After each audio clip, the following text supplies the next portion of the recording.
kata Imam Ghazali, kalau aku tangguh amalan ni buat esok nanti aku akan ada hijau lain pula. Ya, ke sehari-hari ke macam-macam hijau kita ada ke. Kita kata nak buat amal tu nanti line.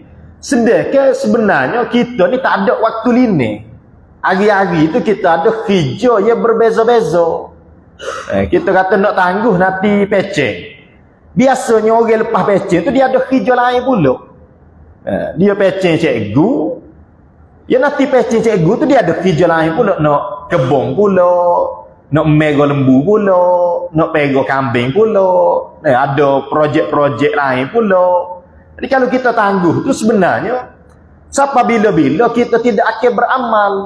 Ya betulnya ialah kita buat amal, kita menuntut ilmu, kita kurang ke hijau dunia. Gitu ya sepatutnya kan.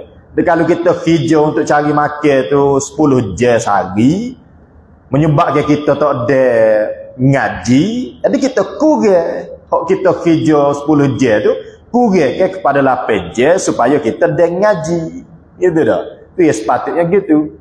Bukannya kita tunggu nanti line sebab tak ada orang ya line. Orang yang pecing tu line dah. Orang pecing dah tu. Dia ada hijau ke di rumah dia.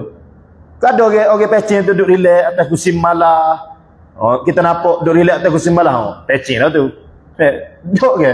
Orang yang pecing tu kadang-kadang ada lagi sibuk daripada time dia tak pecing gitu. Masa tak pecing mula, ya sibuk juga. Lepas pecing tu lagi sibuk dia. Perogo tu, perogo ni, petang, ceruk, rupuk, pagi.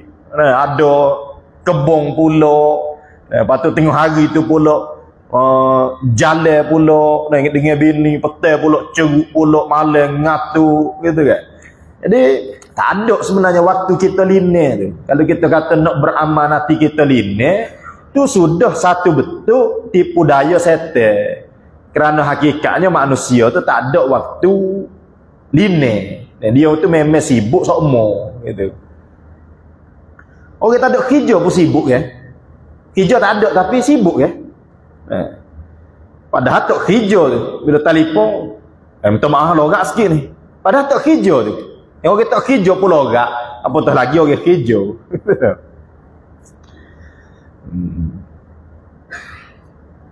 Jadi kalau seseorang tu boleh kata begitu, nanti dia akan selamat.